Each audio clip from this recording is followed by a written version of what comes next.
Lo reconocí por la forma en que caminaba, encorvado, arrastrando los pies como si llevara el peso de toda su vida sobre la espalda.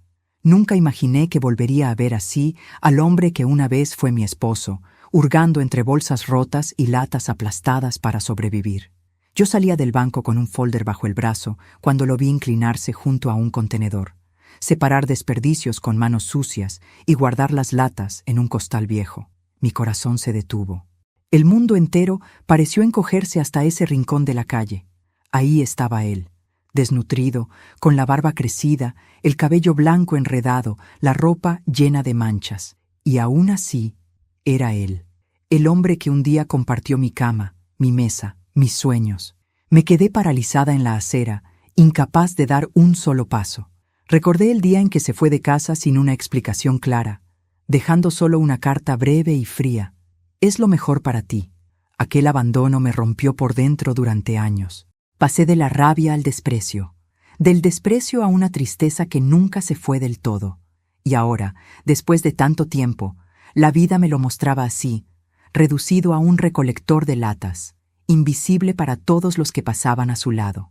Sentí vergüenza de mis propios pensamientos. Una parte de mí quiso cruzar la calle para no ser vista, para no mezclar mi pasado con aquella miseria. Pero algo más fuerte que el orgullo me empujó a acercarme. Di un paso, luego otro.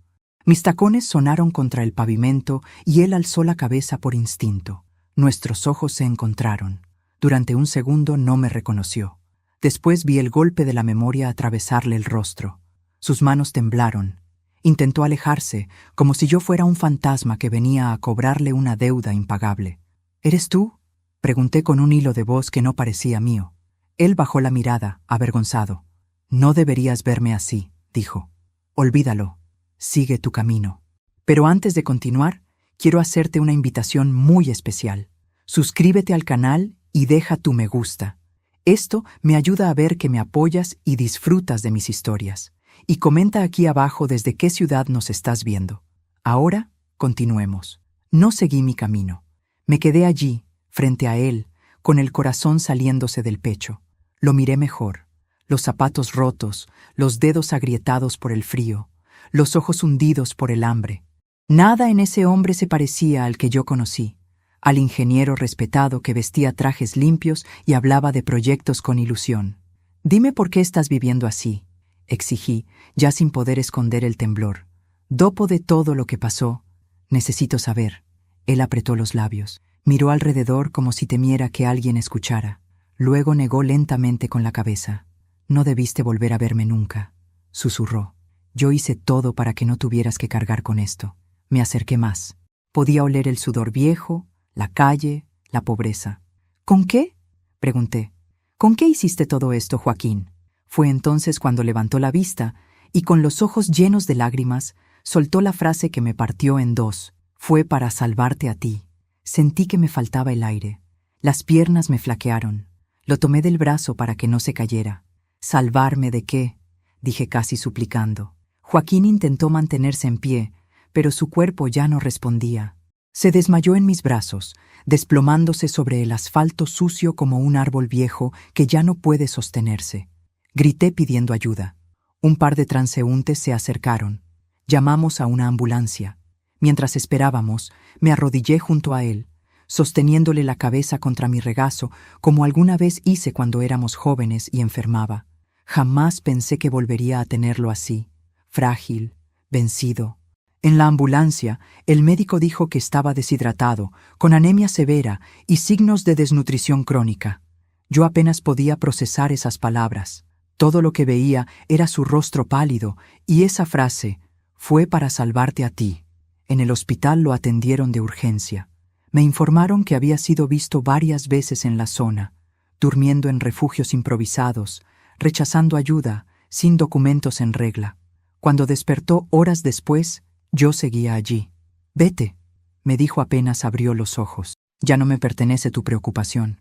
Nunca dejaste de pertenecerme como parte de mi historia, respondí. Y no me iré hasta que me digas la verdad. Cerró los ojos. Parecía debatirse internamente. Finalmente, con la voz quebrada, murmuró. Yo no me arruiné por malas decisiones. Me arruiné por obedecer. ¿A quién?, Pregunté. No respondió. Giró la cabeza hacia la pared. Su silencio fue más duro que cualquier confesión. Esa noche dormí sentada junto a su camilla, sin comprender aún la magnitud de lo que estaba por descubrir.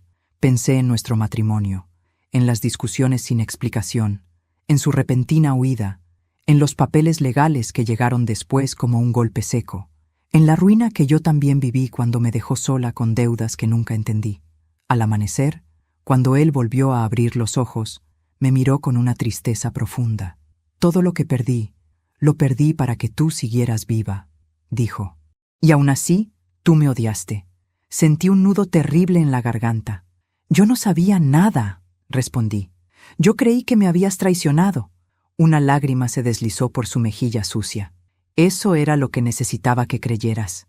En ese instante supe que había vivido engañada durante años, que mi resentimiento había sido construido sobre una mentira cuidadosamente diseñada, y entendí que la miseria en la que él vivía no era fruto del azar, sino de un sacrificio oculto. No sabía todavía quiénes estaban detrás de todo. No sabía qué peligro real me había acechado entonces, pero algo dentro de mí se encendió con fuerza. La necesidad de llegar hasta el final de esa verdad. Acaricié lentamente su mano. Descansa, le dije. Esta vez no estás solo. Mientras lo veía cerrar los ojos nuevamente bajo la luz blanca del hospital, comprendí que aquel reencuentro entre basura y latas no había sido casualidad. Había sido el comienzo de una verdad capaz de destruir muchas vidas y de cambiar la mía para siempre.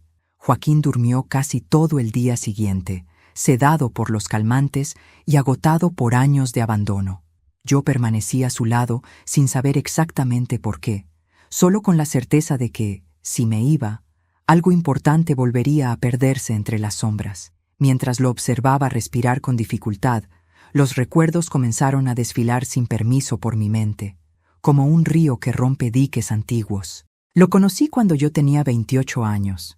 Era un hombre lleno de proyectos, de palabras grandes, de manos fuertes. Trabajaba día y noche, y aún así siempre encontraba tiempo para mirarme como si yo fuera su mayor logro.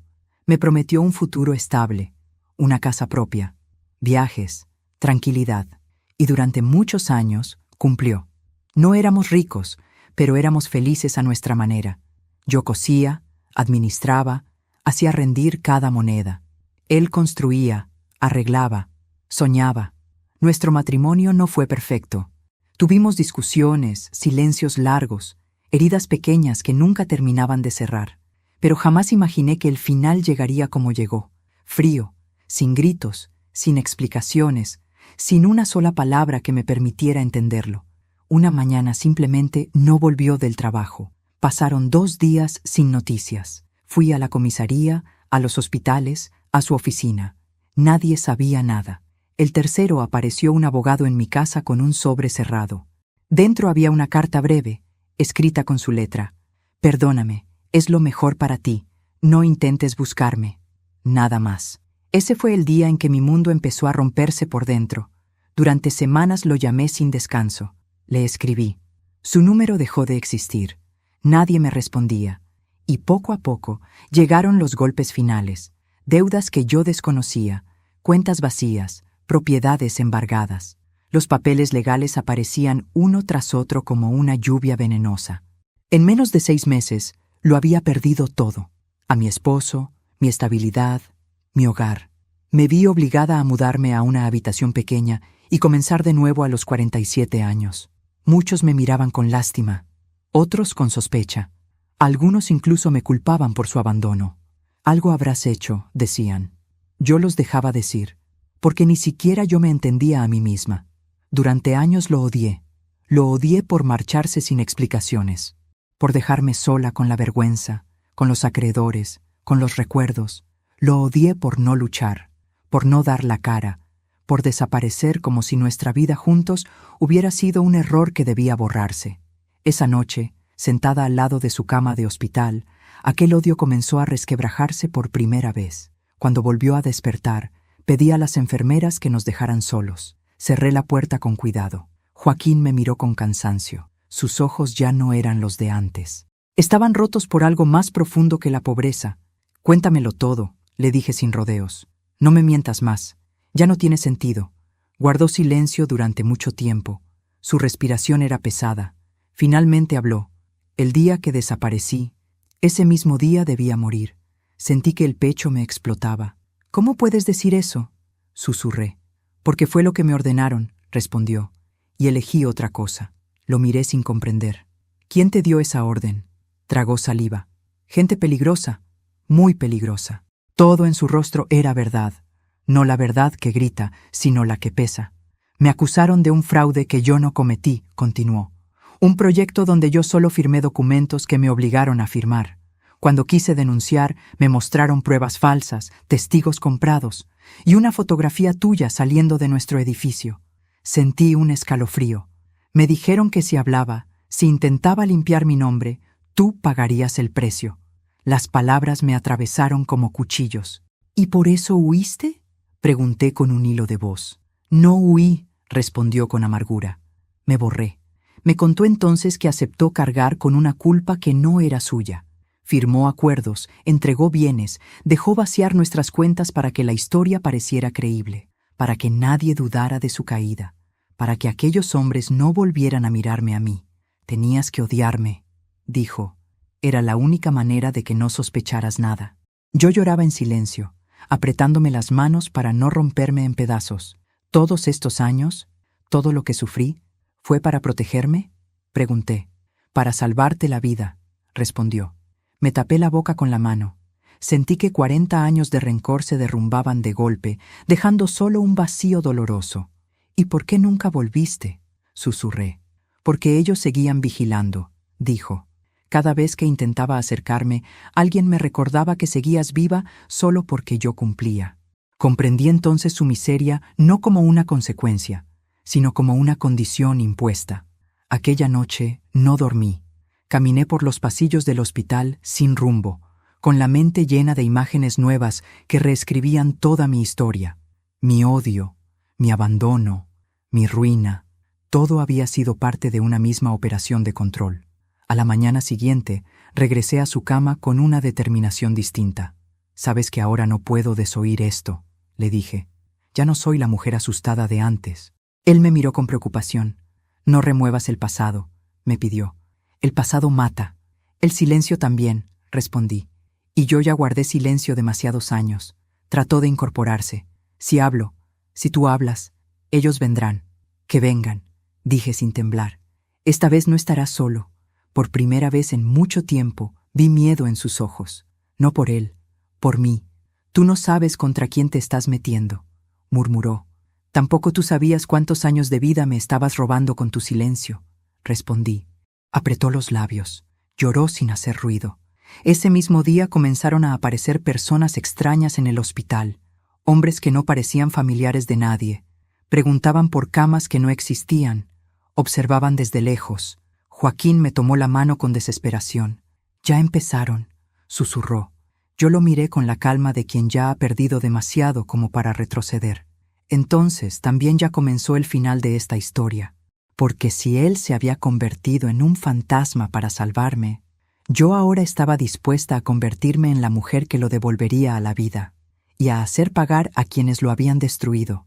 Las sombras del hospital ya no me parecían tranquilas. Cada pasillo era una pregunta sin respuesta. Cada rostro desconocido una posible amenaza. Desde la confesión de Joaquín, mi mundo había cambiado de forma irrevocable. Ya no era solo la mujer que había reencontrado a su exmarido en la miseria.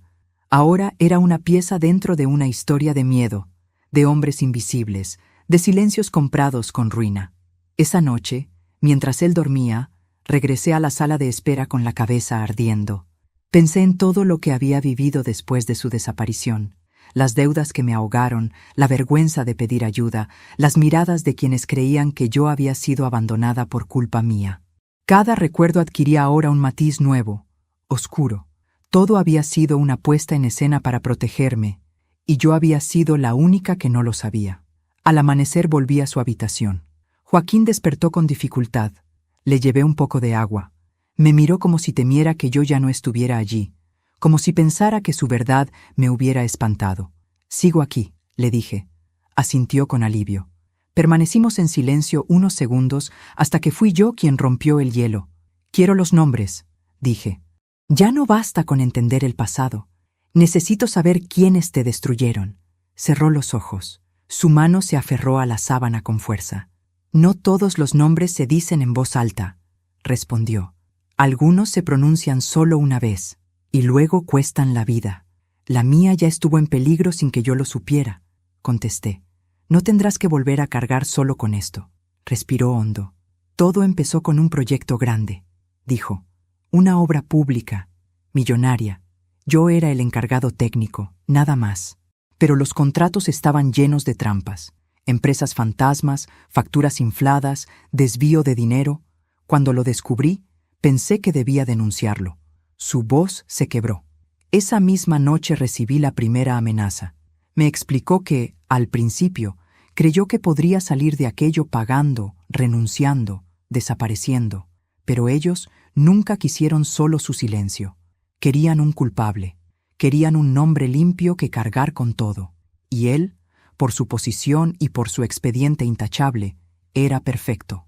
Cuando se dieron cuenta de que yo no cedía, continuó, te trajeron a ti a la mesa. Sentí que el estómago se me cerraba. Me enseñaron fotografías tuyas entrando y saliendo de nuestro edificio, dijo. Horarios, recorridos, lugares donde estabas sola. Me dijeron que todo podía convertirse en un accidente. Llevé la mano al pecho. Recordé varias jornadas en las que sentí que alguien me seguía sin motivo. Nunca imaginé que fuera real. Fue entonces cuando acepté. Susurró. Firmé todo. Entregué todo. Me fui sin despedirme.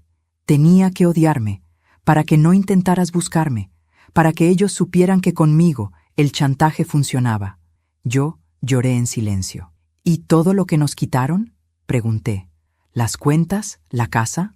Fue parte del precio, respondió. Tenía que parecer que yo lo había perdido todo por culpa de mis propios errores. Y lo perdiste de verdad, dije con amargura. Sí, asintió, porque cuando el monstruo ve que puede, nunca se satisface. Quiso decir algo más, pero un ataque de tos lo obligó a callar. Llamé a la enfermera. Mientras ella lo atendía, vi de reojo a un hombre que observaba el pasillo desde el fondo, demasiado atento para ser un familiar preocupado. Cuando nuestros ojos se cruzaron, giró el rostro de inmediato y se alejó. El miedo regresó como una oleada fría. Aquella misma tarde, un médico se acercó a hablar conmigo en privado. Me explicó que Joaquín necesitaba más exámenes, que su estado era grave, pero estable. Antes de irse, bajó la voz. «Tenga cuidado con las visitas», me advirtió. «Hoy han preguntado por él 3 personas que no parecen de su entorno». Sentí que se me aflojaban las rodillas. Regresé a su habitación con una decisión ya formada en el pecho. «No puedo seguir escuchándote a medias», le dije. «Si vas a hablar, habla ahora. No sabemos cuánto tiempo tenemos». Él me miró con dolor. «Hay algo que jamás te conté», dijo. Aquella noche, antes de desaparecer, dejé una caja enterrada bajo el viejo taller donde trabajaba. Nadie más la conoce. Dentro están los originales de los documentos que prueban todo el desvío. Mi corazón dio un salto. «¿Por qué no los usaste?» «Porque entonces habrías muerto tú», respondió. «Pero ahora que saben que aparecí, quizá ya no tenga sentido seguir callando». Nos miramos largo rato. Comprendí que su silencio no solo me había protegido a mí, también había protegido a muchos otros que vivían ajenos a esa red de corrupción. «Quiero ir por esa caja», le dije. «No», respondió tajante. «Es peligroso. Más peligroso es quedarnos quietos esperando», contesté. «Tú ya sacrificaste tu vida por mí una vez. No te permitiré hacerlo de nuevo». Guardó silencio. Finalmente asintió con resignación. «En el fondo del taller, detrás de una estantería falsa», dijo. «Allí está todo. Esa noche apenas dormí. Cada sombra en el pasillo me parecía una amenaza. Cada sonido, un aviso». A la mañana siguiente salí del hospital con el corazón en un puño.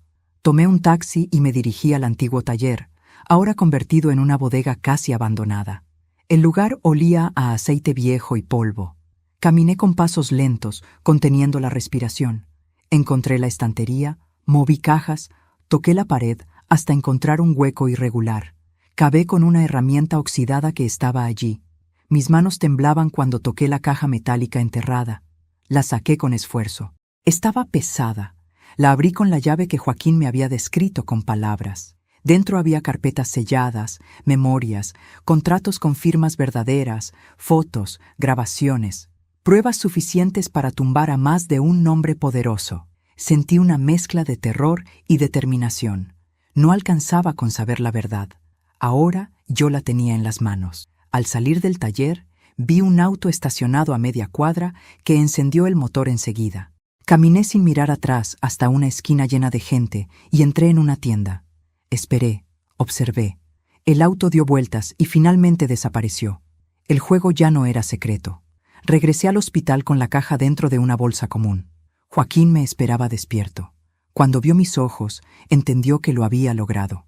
No dije nada, solo asentí. Ahora ya no solo nos persiguen a ti y a mí, dijo con tristeza. Ahora persiguen a la verdad. Que lo intenten, respondí. Esta vez no pienso esconderla. En ese instante, supe que había cruzado una frontera invisible. Ya no era solo la mujer que lloró al encontrar a su exmarido recogiendo latas. Ahora era la guardiana de una verdad capaz de destruir imperios. Y quienes habían jugado con nuestra vida durante años ya no eran los únicos que conocían sus secretos. Regresé al hospital con la caja metálica apretada contra el pecho, como si llevara dentro a alguien vivo. Cada paso me pesaba. No solo por el miedo de ser seguida, sino por todo lo que aquella caja representaba. Décadas de mentiras, de injusticias, de una vida destruida sin que yo entendiera jamás el motivo. Cuando entré de nuevo a la habitación de Joaquín, él me miró como se mira a alguien que regresa de una guerra. La encontré, dije apenas, colocando la bolsa bajo la cama. Sus ojos se llenaron de lágrimas. Cerró los párpados unos segundos, como si alabara a Dios en silencio. Entonces, ya no hay marcha atrás. Nunca la hubo, respondí. Me senté junto a la camilla. Durante horas no abrimos la caja.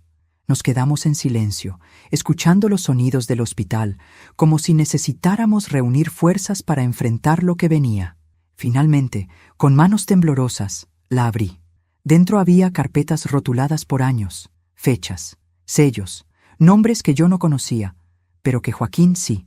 Fotografías de obras, mapas, listas de pagos, y también mis propias cuentas, mis propiedades, mis firmas falsificadas. Vi documentos donde aparecía yo como deudora de sumas imposibles, contratos donde mi nombre estaba ligado a empresas fantasmas que yo jamás había escuchado. Todo estaba hecho para que, si algún día me investigaban, pareciera que la culpable había sido yo. Sentí un mareo tan fuerte que tuve que cerrar los ojos. Todo esto cayó sobre mí después de que tú te fuiste, susurré. Las deudas, los embargos. Yo creí que era por mala suerte, por tu abandono. No fue abandono, dijo con la voz rota. Fue un sacrificio, y aún así no bastó para protegerte del todo. Las imágenes comenzaron a desatar recuerdos enterrados. El día que me desalojaron de la casa sin mirarme a los ojos. La notificación judicial que me dejó sin ahorros. La humillación de pedir dinero prestado a familiares que antes me admiraban. Las noches sin dormir pensando cómo pagar una deuda que yo no había contraído. Los años en que me convertí en una carga para todos. Yo limpiaba casas, dije, con la garganta ardiendo. A mis 50 años, pasé hambre, dormí en sofás prestados, y mientras tanto, ellos usaban mi nombre para lavar dinero. Apreté un documento entre los dedos. ¿Por qué no me avisaste, Joaquín?, pregunté llorando. Aunque me hubieran matado, al menos habría muerto sabiendo la verdad. No, respondió con desesperación, porque yo tenía aún una ficha para negociarte la vida. Tú no lo sabías. Pero cada vez que alguien dudaba de mi silencio, yo mostraba una foto tuya como recordatorio de por qué seguía obedeciendo. Mis lágrimas cayeron sobre los papeles. Entonces mi miseria también fue parte del teatro, dije. Sí, asintió. Para que pareciera que tú y yo estábamos totalmente destruidos, para que nadie buscara más. Durante días volví mentalmente a cada una de las pérdidas que había vivido. Nada había sido azar, nada había sido mala suerte. Yo había sido empujada, cuidadosamente, al borde del abismo, para que el peso de la culpa recayera sobre un hombre, y de paso sobre su mujer, arrastrada por la ruina. Salí de la habitación tambaleándome. Me senté sola en una banca del pasillo. Miré mis manos envejecidas, manchadas por la vida, por el trabajo duro que jamás entendí por qué tuve que hacer. Ahora la respuesta estaba allí. Alguien había decidido que yo debía caer para salvar una red de criminales. Esa noche no pude volver a dormir. Abrí la caja a solas en una pequeña sala donde nadie entraba. Leí uno por uno los documentos. Fui siguiendo las fechas. Descubrí nombres que había escuchado en noticieros, apellidos ligados a empresas grandes, a políticos, a hombres respetables. Yo, sin saberlo, había sido utilizada como pantalla para una red de corrupción gigantesca. Y ellos no solo le habían robado la vida a Joaquín, me habían robado la mía también. Al amanecer volví a su habitación. «Ya sé todo lo que perdí», le dije. «Ahora quiero saber quién me lo quitó». Él apretó los labios. «Si llegamos hasta el final, no habrá perdón», dijo. «Solo sangre judicial. Caerán muchos». «No quiero venganza ciega», respondí. «Quiero justicia con nombre y apellido». Me miró con una mezcla de orgullo y miedo. «Esa justicia mata lento». «Yo también morí lento durante años», dije sin temblar. «Ahora les toca a ellos caer sin máscaras». A partir de ese día dejé de ser solo una mujer herida por el pasado. Comencé a llamar, en secreto, a las mismas personas que antes me habían cerrado las puertas. Bancos, juzgados, antiguos socios. Usé los documentos de la caja como llave. Donde antes me negaban la entrada, ahora me escuchaban en silencio. Vi cómo los engranajes comenzaban a moverse. Algunos me dijeron que era imposible, otros que era tarde, unos pocos que era peligroso. «Lo sé», respondí siempre, «pero el peligro me persiguió toda la vida sin que yo lo eligiera. Ahora lo elijo yo». Joaquín empeoró durante esos días. Su cuerpo ya no resistía la carga de tantos años de abandono. Lo veía dormir y pensaba que quizás no llegaría a ver el final de todo aquello, y esa idea me apretaba el alma. Una tarde, con la voz débil, me tomó la mano. «Si yo no llego a verlos caer», susurró, «prométeme que no te detendrás». «Te lo prometo», respondí con lágrimas. «Esta vez nadie volverá a callarnos».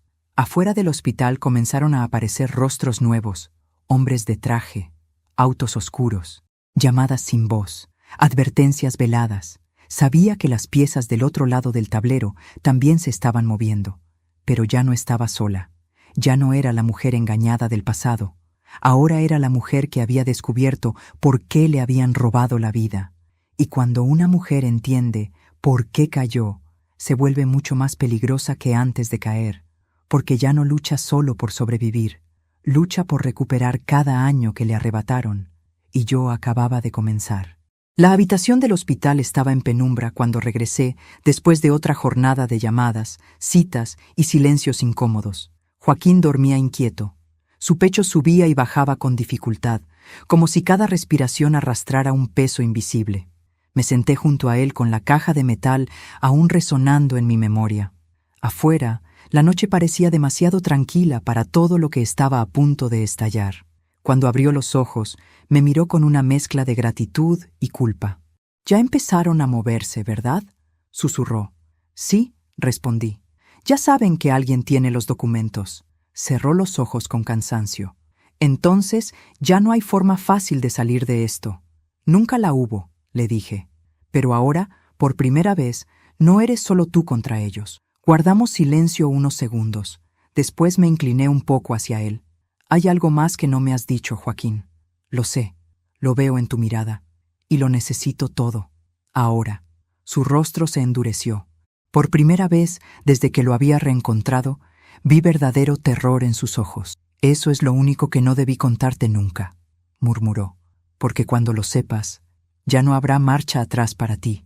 «Para mí no hay marcha atrás desde que te vi recogiendo latas», respondí. «Habla». Tardó largos segundos en hacerlo. Finalmente, con la voz rota, soltó la frase que me heló hasta los huesos. «Si hablo, si digo los nombres completos, te matan». Sentí un golpe seco en el estómago. «¿Así, sin más?», susurré. «Así de simple», confirmó. «No son solo empresarios corruptos. Hay gente del Estado, funcionarios, jueces comprados, personas que hacen desaparecer expedientes y personas». Un escalofrío recorrió mi espalda. Comprendí que aquello era más grande de lo que había imaginado. No se trataba solo de dinero, se trataba de poder crudo. Por eso acepté caer, continuó. Porque cuando me pusieron la foto tuya sobre la mesa y dijeron que todo podía parecer un asalto, un accidente, supe que no estaba negociando mi vida, estaba negociando la tuya. Mis ojos se llenaron de lágrimas. Y yo te odié durante años, dije. Te enterré vivo en mi corazón. Eso fue lo que me mantuvo con vida, respondió.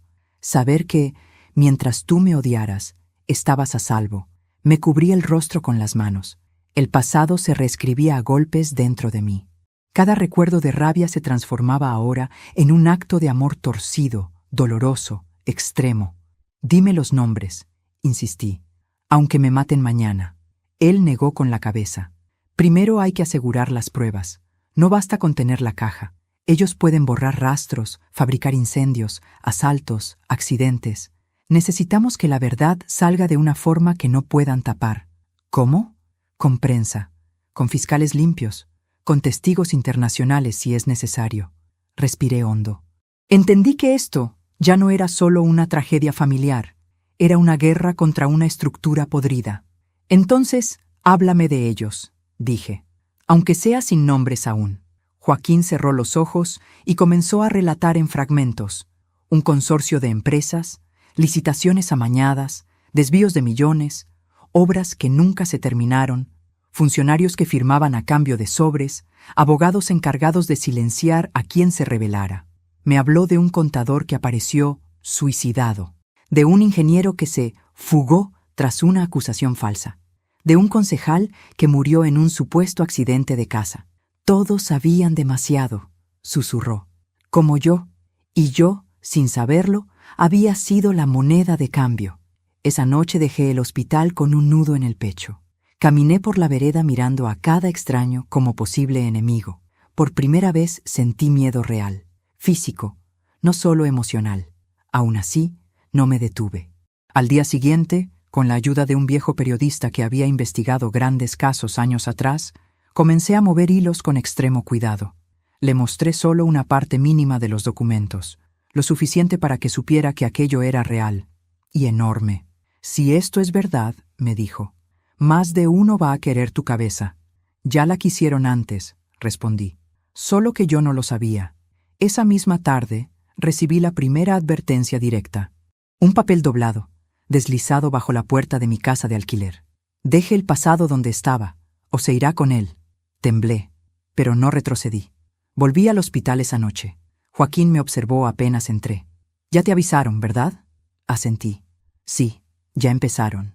«Entonces el reloj está corriendo», dijo, «y no a nuestro favor». Me tomó la mano con una fuerza que no parecía corresponder a su cuerpo debilitado. «Escúchame bien», dijo. «Si esto se tuerce, prométeme que no me salvarás a mí. Sálvate tú». «No», respondí sin dudar. «Ya te salvaste una vez por mí. Ahora nos salvamos juntos, o caemos juntos». Sus ojos se llenaron de una emoción que no supe nombrar. «Esa terquedad siempre fue tu mayor virtud, y tu mayor peligro». Sonreí por primera vez en días. En ese momento entendí algo con claridad brutal. Ellos habían apostado a mi miedo, a mi silencio, a mi fragilidad. Pero yo ya no era la mujer que limpiaba casas creyendo que la vida la había castigado sin razón. Ahora sabía por qué me habían destruido, y sabía exactamente contra quién estaba luchando. Antes de continuar, dime aquí en los comentarios qué te está pareciendo esta historia hasta ahora y qué harías tú en mi lugar. No te vayas del video, porque lo que viene a continuación te pondrá la piel de gallina. Aquella misma noche tomé una decisión definitiva. No solo iba a limpiar el nombre de Joaquín, iba a exponer a toda la red que le había robado la vida, y la mía. Aunque ese camino me costara la tranquilidad, aunque me costara mi última vejez en paz, aunque me costara la vida, porque ya no se trataba solo de justicia, se trataba de que el sacrificio de un hombre no quedara enterrado entre latas y basura. Y yo estaba dispuesta a hacer temblar a quienes creyeron que podían jugar a ser dioses con nuestras vidas. El periodista al que había acudido aceptó reunirse conmigo en un café discreto, lejos del hospital, lejos de mi casa, lejos de todo lo que pudiera delatarnos. Llevé conmigo solo una carpeta mínima de la caja metálica. No podía arriesgarlo todo en un primer encuentro. Él llegó con un cuaderno gastado y los ojos de quien ha visto demasiadas verdades y sabe el precio que se paga por contarlas. «Dígame por qué debería poner mi vida en riesgo a los 70 años», me dijo sin rodeos. Abrí la carpeta. Dejé que viera solo 2 documentos: una transferencia imposible, una licitación con firmas amañadas. El color se le fue del rostro. Esto es dinamita», murmuró. «¿De dónde sacó esto?» «De un hombre al que obligaron a desaparecer para salvarme». No hizo más preguntas. Supo que las respuestas no cabían en ese café. Esa misma tarde avisé a Joaquín de que el proceso había comenzado. Lo noté más pálido que nunca. La enfermedad lo estaba devorando por dentro con una lentitud cruel. «Entonces ya no hay retorno», susurró. Nunca lo hubo. Aquella noche, mientras la ciudad dormía, llegó el primer golpe directo. El periodista me llamó con la voz alterada. «Han saqueado mi oficina», dijo. «No se han llevado nada de valor, solo archivos. Y alguien dejó una nota en mi escritorio». Tragué saliva. ¿Qué decía? «Solo avisamos una vez». Sentí un frío antiguo recorrerme la columna. Lo supe con una claridad espantosa. Nos estaban observando muy de cerca. Decidí entonces mover todo a un lugar que nadie sospecharía. Una pequeña caja de seguridad en un banco provincial, lejos del circuito político. Depositamos allí varias copias cifradas de los archivos. El periodista conservó otras en un lugar que no quiso revelarme. Yo guardé una copia mínima como última salvaguarda. Aquella misma semana, un fiscal joven aceptó revisar el material de forma confidencial. Nos reunimos en su despacho cuando ya había caído la noche. Revisó los nombres, las cifras, los contratos. «¿Si esto es auténtico?», dijo con el ceño fruncido. «Hablamos de una red que lleva operando más de 20 años. Es auténtico», respondí. Mi vida fue destruida para ocultarlo. Me miró a los ojos con una seriedad que no olvidaré.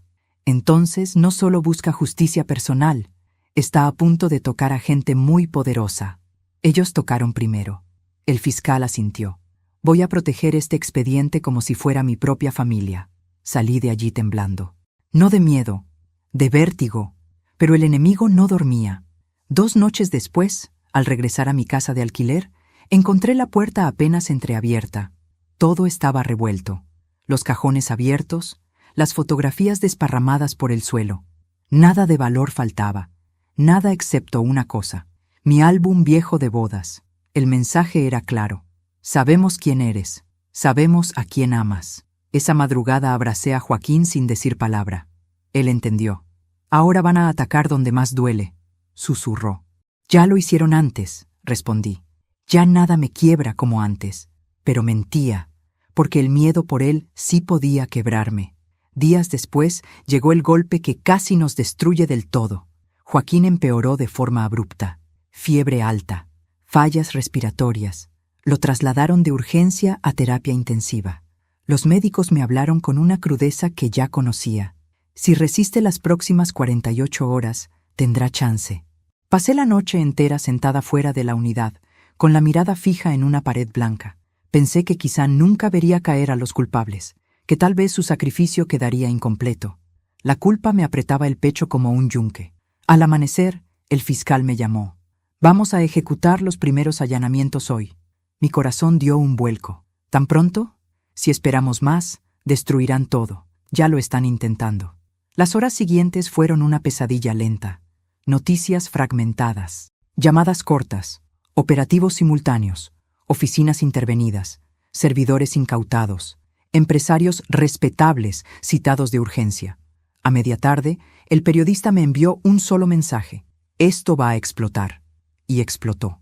Las primeras víctimas públicas de la red comenzaron a caer esa misma noche. Un presidente de consorcio detenido, un gerente prófugo, un exfuncionario entregado por su propio partido político para salvar la imagen. El país entero empezó a murmurar. Pero el enemigo también contraatacó. A la salida del hospital, un hombre intentó empujarme hacia la calle con un accidente demasiado perfecto. Me salvó un camillero que tropezó en el momento justo y me hizo caer hacia atrás. El auto pasó rozándome. Supe entonces que ya no tenía margen de error. Esa noche me senté junto a la cama de Joaquín, aún inconsciente. Le hablé como si pudiera oírme. «Ya no pueden esconderse», le dije. «Todo empieza a caer. No te rindas ahora». Una lágrima silenciosa corrió por mi mejilla. Al amanecer siguiente, abrió los ojos. «¿Siguen vivos?», preguntó con voz apenas audible. «Muy vivos y muy nerviosos», intentó sonreír. Entonces valió la pena. Le tomé la mano con fuerza. «Aún no termina». 2 días después, el fiscal me citó con carácter urgente. Entré a su despacho con el corazón acelerado. «Tenemos pruebas para ir a juicio», dijo. «Nombres, rutas del dinero, grabaciones, todo».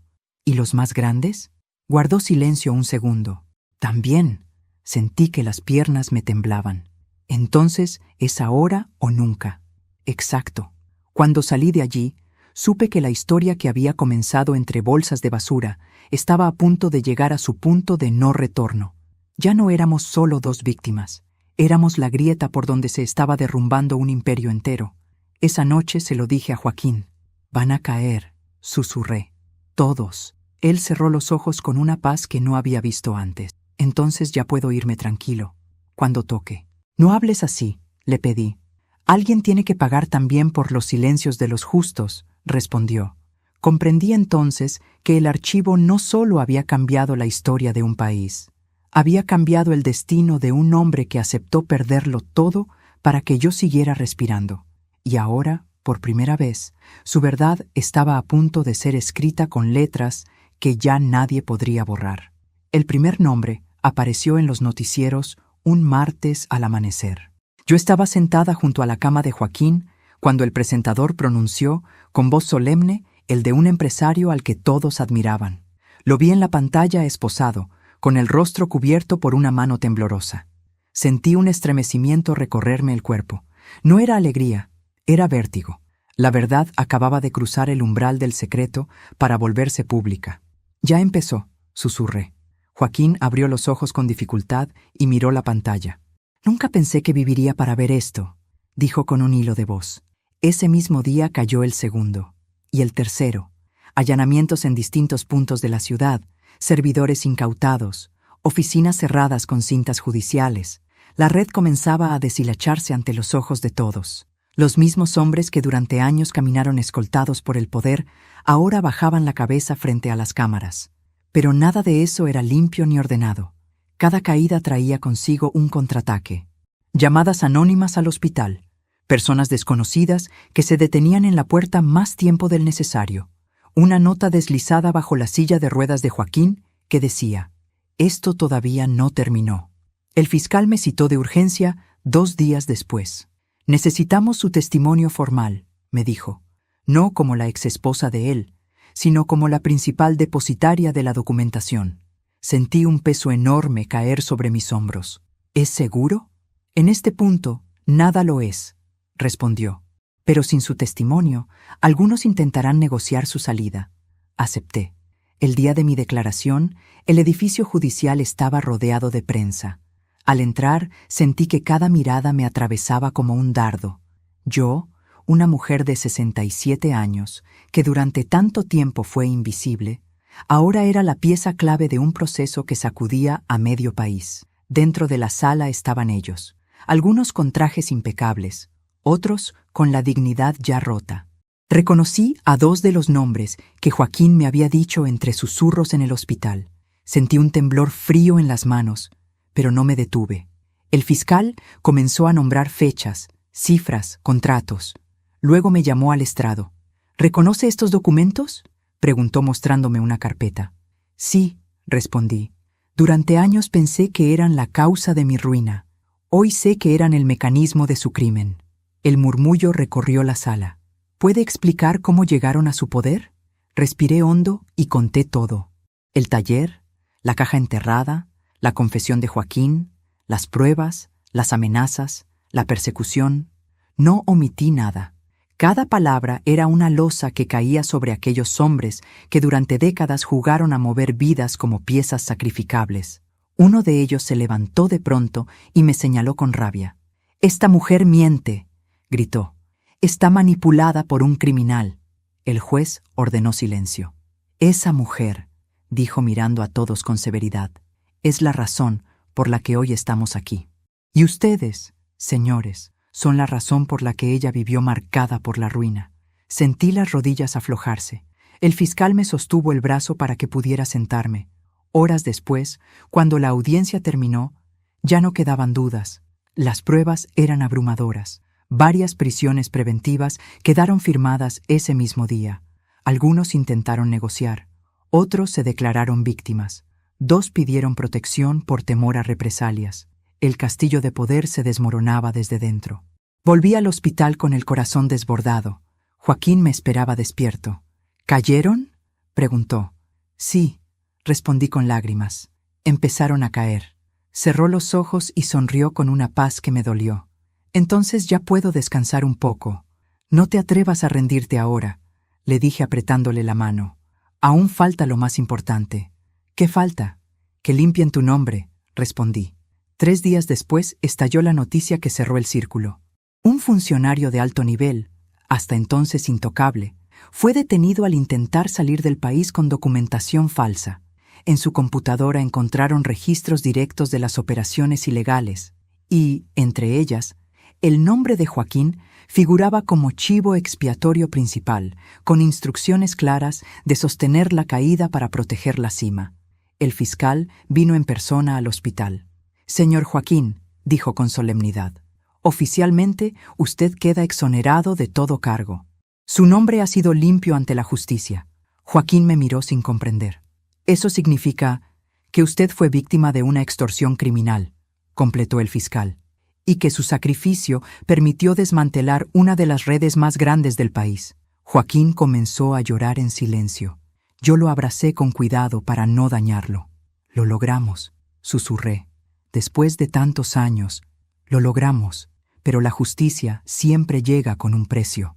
Esa misma madrugada, su estado se agravó sin aviso. Una hemorragia interna, alarmas, médicos corriendo. Yo me quedé afuera de la sala de urgencias, con las manos pegadas al pecho, rogando a un Dios al que hacía años no me atrevía a hablarle. Pasaron horas interminables. Cuando el médico finalmente salió, su rostro lo dijo todo. «Hicimos lo posible», murmuró. Pero su cuerpo estaba muy debilitado. Sentí que el mundo se partía en 2. Entré a la habitación con pasos torcidos. Joaquín estaba allí, conectado a máquinas, con los ojos cerrados. Me acerqué y le tomé la mano. «Te llevaste la verdad contigo hasta el final», le susurré. «Y ahora todos la conocen». Abrió los ojos por última vez. Me miró con un amor que jamás olvidaré. «Valió la pena», dijo apenas. «Tú estás viva, y ya no te odiarán por mi culpa». Una lágrima silenciosa rodó por su mejilla. «No te odié nunca. Mentí para que pudiera partir en paz». Murió con una pequeña sonrisa en los labios. Su muerte fue noticia menor frente al escándalo que sacudía al país. Pero para mí fue un terremoto. Lo velé en silencio, lejos de cámaras, lejos de discursos. Solo yo, su verdad y el peso de todos los años robados. Días después, cuando enterré a Joaquín, uno de los fiscales se me acercó. «Habrá reparaciones económicas», me dijo, «y una disculpa pública por su caso». Lo miré con cansancio. «Nada de eso devolverá los años que él perdió», respondí, «pero tal vez evite que otros los pierdan». Esa noche regresé sola a mi casa.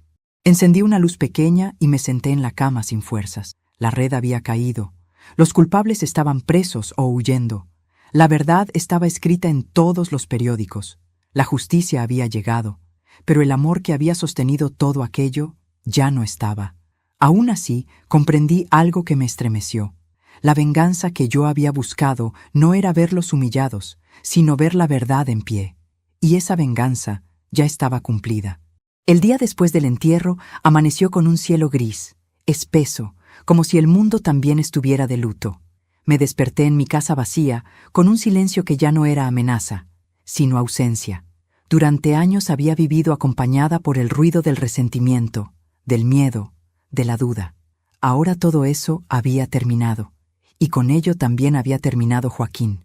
Me senté en la cama mirando mis manos, esperando sentir algo claro: dolor, alivio, rabia, pero solo había una mezcla lenta y pesada de todo.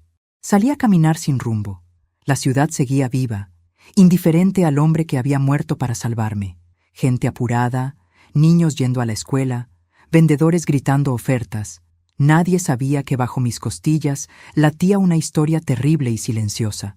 Nadie sabía lo que había costado limpiar un nombre destruido por la corrupción. Ese mismo día fui citada por la fiscalía para cerrar asuntos pendientes. En una sala sobria me esperaban el fiscal, un secretario y un representante del Estado. Me ofrecieron café que rechacé. «Señora», dijo el fiscal, «la causa ha sido oficialmente cerrada. Todos los implicados principales han sido procesados, algunos ya condenados, otros esperan sentencia». Asentí en silencio. Además, continuó, el Estado ha determinado una reparación económica por los daños ocasionados durante todos estos años. También habrá un acto público de reconocimiento por la injusticia cometida contra usted y su exesposo. Sentí un nudo en la garganta. Él no vivió para escuchar esas palabras. Dije, eso pesa más que cualquier dinero. El fiscal bajó la mirada. Lo sabemos. Y es una deuda que nunca se podrá saldar del todo. Firmé documentos con una mano firme que no parecía mía. Acepté la reparación por una razón muy simple. No para mí, sino para que el sacrificio de Joaquín tuviera un eco real, tangible, que demostrara que no todo quedó enterrado con él. Al salir, los periodistas me esperaban afuera. Micrófonos, cámaras, preguntas que caían como piedras. ¿Cómo se siente después de todo lo ocurrido? ¿Qué piensa de la red de corrupción? ¿Perdona a los responsables? No respondí a ninguna. Caminé entre ellos con la cabeza erguida. Joaquín había soportado la ruina en silencio. Yo no iba a convertir su historia en un espectáculo. Esa noche regresé a casa agotada. Sobre la mesa me esperaba un sobre blanco sin remitente. Lo abrí con una inquietud que aún no me abandonaba del todo. Dentro había una hoja doblada con una sola frase escrita a mano. Él ganó. Y tú también. No había amenaza. No había rencor. Solo un reconocimiento tardío de alguien que, seguramente, había entendido que ya no quedaba nada por ocultar. Rompí la hoja y la arrojé a la basura. El pasado ya no tenía permiso para tocar mi presente. Con los días, el ruido del escándalo fue apagándose. Nuevas noticias ocuparon los titulares. Nuevos culpables reemplazaron a los antiguos en la atención pública. La vida siguió su curso, como siempre lo hace. Pero la mía era otra.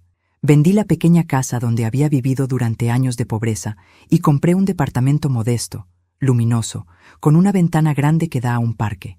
No quise lujos, no quise ostentación, solo quise espacio para respirar sin miedo. Coloqué pocas cosas, una mesa, 2 sillas, mis libros, las fotos antiguas rescatadas de la ruina. Entre esas fotos había una de Joaquín y yo, el día de nuestra boda. La miré largo rato antes de decidir ponerla en un marco sencillo sobre la cómoda, no como homenaje al esposo que me abandonó, sino al hombre que se sacrificó sin que yo lo supiera. Empecé a vivir despacio, aprendí a disfrutar de lo pequeño, el café caliente por la mañana, el sol entrando por la ventana, el murmullo de los niños jugando en la plaza. Durante años había vivido con la sensación de que el mundo me debía algo. Ahora entendía que lo único que realmente me debía era paz. Un mes después del cierre del caso, se realizó el acto público. No quería ir, pero el fiscal insistió. No por usted, me dijo, sino por la historia. Acepté. En el gran salón del Palacio de Justicia leyeron un comunicado oficial. Nombraron a Joaquín como víctima de una extorsión criminal de gran escala. Reconocieron que había sido utilizado como chivo expiatorio, que su vida había sido destruida para proteger intereses ilegales. Cuando pronunciaron su nombre completo, sentí que el aire se me quebraba en el pecho. Me invitaron a pasar al frente. Caminé con pasos lentos. El auditorio me miraba en silencio. El fiscal me entregó una carpeta con la resolución final. En nombre del Estado, dijo, pedimos perdón por haber llegado tarde. Tomé la carpeta. No supe qué responder. No había palabras suficientes para tanto daño, ni suficientes para tanto cierre. Esa noche volví a casa con el corazón cansado. Me senté junto a la ventana abierta. El viento movía suavemente las cortinas. Pensé en la mujer que fui cuando Joaquín desapareció, en la rabia, en la humillación, en el hambre, en el odio que me sostuvo en pie durante años. Nada de eso había sido en vano, comprendí. Cada lágrima, cada caída, Cada noche sin respuesta me había traído hasta este punto de verdad. Pero el precio había sido altísimo. A veces me duele pensar que, si hubiera sabido antes, tal vez podría haber hecho algo distinto. Luego entiendo que eso es una ilusión. Ellos tenían el poder. Nosotros solo teníamos el silencio como escudo, y él eligió cargarlo por mí. Un día, revisando la caja con los últimos documentos que aún conservaba, encontré una nota pequeña, doblada entre 2 contratos. Era una letra antigua. La reconocí al instante. Era de Joaquín. Si algún día lees esto, es porque ya no estoy. No me recuerdes como el hombre que cayó, sino como el que te amó incluso cuando tuvo que engañarte para salvarte. Perderte fue el precio más alto, pero salvarte fue mi única victoria. Lloré como no había llorado en todos esos meses. Lloré sin vergüenza, sin contención, sin orgullo. Lloré por lo que fue, por lo que no pudo ser, por lo que él nunca pudo vivir. Con el tiempo aprendí a hablar de él sin que la voz se me rompiera. Aprendí a contar su historia a quien quisiera escucharla, no como una tragedia, sino como un acto extremo de amor. Algunos me decían que había sido un héroe. Yo decía que solo había sido un hombre acorralado que eligió salvar a quien amaba. A mis 67 años comencé de nuevo, no con ilusiones de juventud, no con promesas grandiosas, sino con algo más difícil y más valioso. Verdad, hoy camino sin miedo. Ya no miro atrás buscando sombras. Ya no espero golpes ocultos. Ya no odio al hombre que un día desapareció sin explicación. Hoy sé por qué lo hizo, y sé lo que me dejó. Me dejó la vida. Y aunque ese regalo vino envuelto en ruina, dolor y silencio, fue el regalo más grande que alguien pudo hacerme, porque gracias a su sacrificio, hoy puedo decir, con el corazón sereno, que sigo aquí, viva, libre, y por primera vez en muchos años, en paz. Hoy me siento junto a la ventana de mi pequeño departamento y miro la vida pasar allá afuera, y todavía me cuesta creer todo lo que sobreviví. Escucho a los niños jugando en el parque, siento el sol entrando despacio por la cortina, y por primera vez en muchos años no tengo miedo. Ya no reviso quién camina detrás de mí, ya no tiemblo al escuchar un ruido en la puerta, ya no sospecho de cada taza que llevo a mis labios. Durante demasiado tiempo viví pensando que había sido abandonada, que el hombre que amé me destruyó por egoísmo, que mi ruina había sido culpa de su cobardía, y resulta que fue todo lo contrario. Resulta que él cargó con mi dolor para que yo siguiera respirando. Resulta que perdió su vida para salvar la mía, sin que yo lo supiera. Perdimos años que nadie nos devolverá, años de odio, de silencio, de hambre, de humillación. Años que viví creyendo que estaba sola en el mundo, y hoy entiendo algo que me estremece. Todo ese tiempo, aunque no lo supiera, alguien estaba pagando mi libertad con su propia condena. Yo no celebro la caída de nadie. No me alegró verlos presos. No me dio paz verlos derrotados. Mi verdadera paz llegó cuando supe la verdad, cuando su nombre quedó limpio, cuando entendí que no me había mentido por crueldad, sino por amor. Hoy vivo con poco, pero vivo tranquila. Duermo en paz, camino sin miedo, y cada mañana agradezco por una cosa sencilla y enorme a la vez. Sigo viva, y ahora sé por qué. A mis 67 años no busco venganza, busco silencio, busco calma, busco honrar el sacrificio de un hombre que se fue cargando con todo para que yo no cargara con nada. Y lo honro viviendo, viviendo sin miedo, viviendo sin rencor, viviendo sin cadenas. Porque después de tanto dolor, también merezco descansar. Y ahora, si escuchaste esta historia hasta el final, te invito a suscribirte al canal y dejar tu me gusta. Eso me ayuda muchísimo a seguir compartiendo historias reales, profundas, humanas. Cuéntame aquí en los comentarios qué habrías hecho tú en mi lugar y desde qué ciudad me estás escuchando. Me encanta leer los comentarios. Gracias de corazón por quedarte conmigo hasta el final.